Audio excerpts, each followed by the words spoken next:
전기기사 2022년 제3회 전력공학 기출문제 해설 시작해 보도록 하겠습니다. 21번 유효낙차 100m, 최대 사용 수량이 20m 세제곱퍼세크, 수차 효율이 70%인 수력발전소의 연간 발전 전력량은 약 몇 kWh 정도 되는가? 단 발전기 효율은 85%라고 한다. 자, 이 문제는 수력발전소의 연간 발전 전력량을 구하는 거죠. 연간입니다. 연간. 그래서 우리가 수력발전소의 출력, 전력량을 구하는 공식에다가 24시간 곱하기 365일을 해야 연간 발전량이 되는 거죠. 우선 수력발전기의 출력, 전력량부터 구해보도록 하겠습니다. 자, 우선 Q, 최대 사용 수량. 문제에서 20m 세제곱퍼세크 줬지요. 그리고 유효 낙차. 문제에서 100m 줬습니다. 그리고 수차 효율 70% 줬고요. 식에다 적용해야 되는 숫자는 0.7이죠. 그 다음에 발전기 효율 85%. 식에다가는 0.85를 적용해야죠. 그래서 이 내용을 가지고 여기 전력량을 구해보면 9.8 곱하기 최대 수량, 20 곱하기 유효낙차 곱하기 수차 효율 곱하기 발전기 효율 하면 11,662.kWh라는 걸 알 수가 있습니다. 근데 문제에서는 연간이라고 했어요. 그래서 여기 우리가 구한 요 발전 전력량에다가 24시간을 곱해주고 365일을 곱해줘서 10.2 곱하기 10의 7승 kWh가 되는 걸 알 수가 있어요. 그럼 답은 3번이 되겠네요. 자, 여기 수력발전소의 전력량, 출력 구하는 공식 요거 암기하고 계셔야죠. 그리고 연간을 물어봤을 때는 24시간 곱하기 365일을 해줘야 된다는 거. 요거 직접 풀어보시고 다음 문제 넘어가도록 하겠습니다. 22번 수력발전소에서 횡축에 1년 365일을 표시하고 횡축에 1년 365일 일수가 되겠죠. 일수를 표시하고 종축에 유량을 표시하는 유황곡선의 설명으로 옳은 것은 답은 3번이 되겠습니다. 유량을 일별의 크기로 나열하여 얻은 곡선이다. 암기하고 가는 문제가 되겠죠. 그전 기출문제에서는 요 유황곡선을 문제에서 줬지요. 이런 곡선을 이렇게 주고요. 여기다가 이렇게 P, C, O, D, E, B 이런 식으로 줬습니다. 그리고 요거 OC로 요게 1년간 계속 발전하는데 필요한 저수지 용량은 이만큼이 되겠죠. D, E, B 요만큼의 저수지 용량이 필요하다. 뭐 이런 문제가 나왔어요. 이 문제에서 준 그래프가 유황곡선이 되겠습니다. 네, 이 문제 3번 암기하고 다음 문제 넘어가도록 하겠습니다. 23번 삼상 전원에 접속된 델타 결선의 커패시터를 Y 결선으로 바꾸면 진상 용량 QY는 단 Q 델타는 델타 결선된 커패시터의 진상 용량이고 QY는 Y 결선된 커패시터의 진상 용량이다. 삼상에서 커패시터 용량 구하는 공식은 3ωCV의 제곱으로 구할 수 있는데요. 여기서 V 상전압입니다. 그래서 여기 우선 델타 결선 했을 때 여기에 전압을 인가하면 요 상에 걸리는 전압도 요 V 전압, 이 전압이 걸리겠죠. 그런데 요 커패시터를 Y 결선하면 여기에 V 전압이 인가가 되면 이쪽에는 루트 3분의 V 전압이 걸리겠죠. 네, 그래서 얘를 여기다가 루트 3분의 V를 적용하면 3ωC 곱하기 루트 3분의 V의 제곱 해서 제곱을 해주면 3ωC 곱하기 3 루트 3의 제곱은 3이죠. 3분의 V의 제곱 해서 얘랑 약분이 되면 ωC V의 제곱만 남습니다. 그래서 Y 결선된 커패시터의 진상 용량은 이런 식으로 나와요. 그래서 여기 Q 델타 공식에 ωC V 제곱을 QY로 적용해주면 Q 델타는 3QY가 되고요. 보기를 보니까 QY를 기준으로 해서 식을 정리했죠. 그래서 3을 넘겨주면 QY는 3분의 1의 Q 델타가 되겠습니다. 그래서 답은 2번이 되겠네요. 다음 문제 보겠습니다. 24번 다음 중 수차의 특유 속도를 나타내는 식은 문제에서 특유 속도 물어봤죠. 요거 그 전에 기출문제에서도 많이 나왔던 문제입니다. 암기하고 가는 문제예요. 답은 1번이 되겠습니다. 투기속도 나오면 요거 찾으시면 되겠습니다. 자, 다음 문제 볼게요. 25번 가공지선을 설치하는 목적이 아닌 것은 가공지선은 이렇게 철탑이 있으면 여기 맨 꼭대기에 이렇게 달려있는 선을 의미하죠. 이 선은 번개가 쳤을 때 이 전력선 대신 번개를 맞아주는, 즉 뇌해 방지 효과가 있고요. 또 정전차폐와 전자차폐 효과가 있습니다. 그래서 1번, 2번, 4번은 가공지선의 설치 목적이 맞고요. 3번 코로나 발생 방지 효과, 요거는 아니죠. 코로나 방지 대책은 복도체 사용, 굵은 전선 사용, 가선 금구 개량이 있습니다. 가공지선에 설치하는 무관하겠죠. 그래서 답은 3번이 되겠습니다.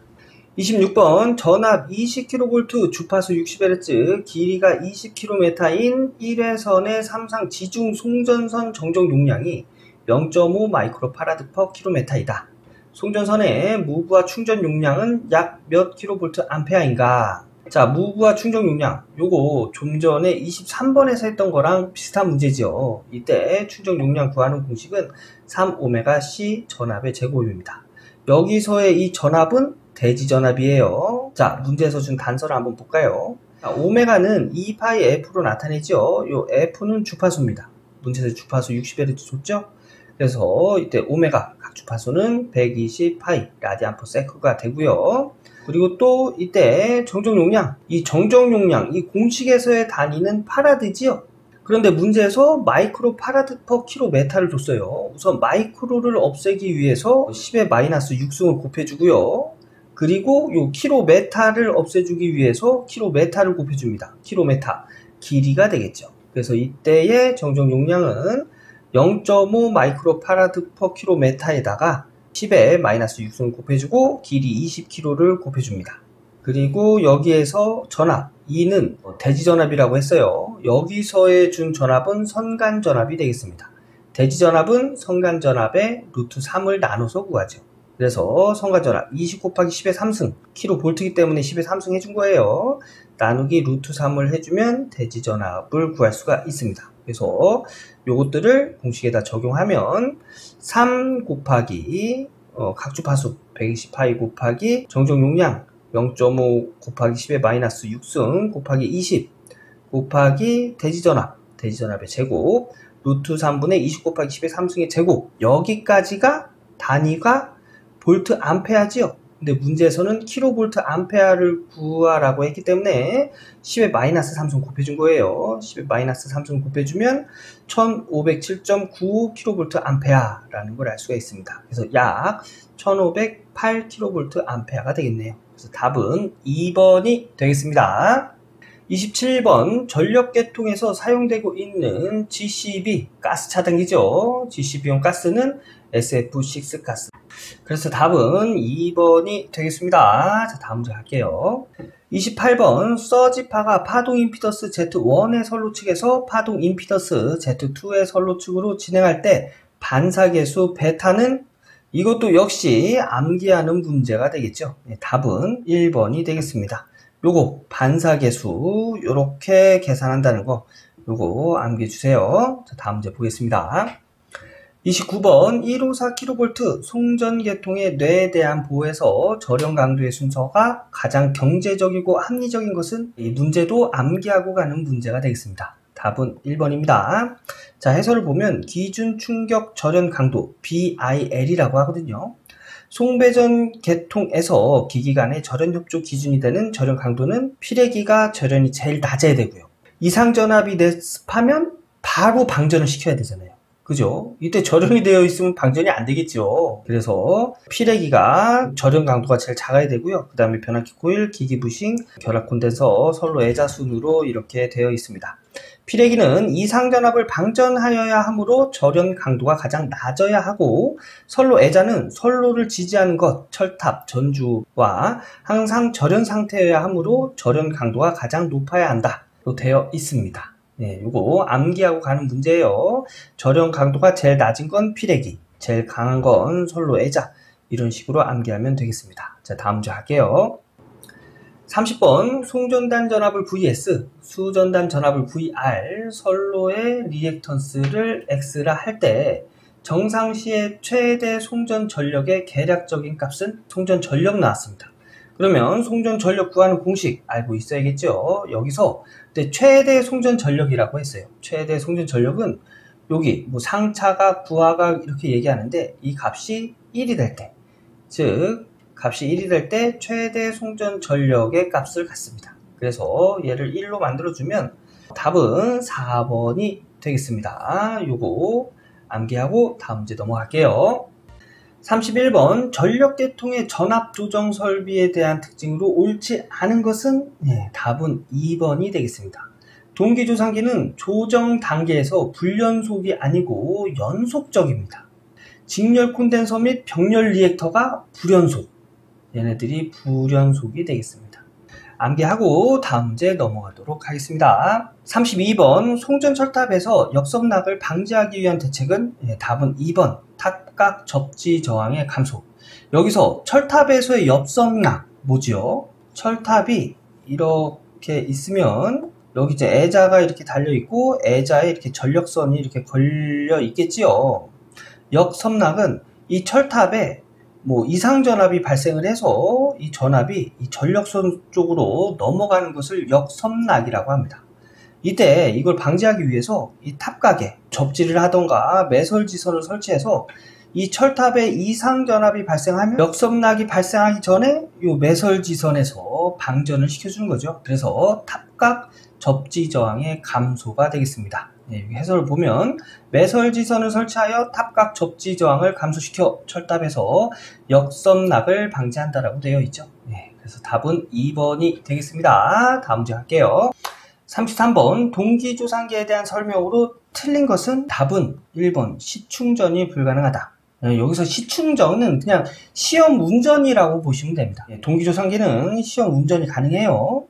그리고 전압 조정이 연속적이라고 제가 좀 전에 말씀드렸죠.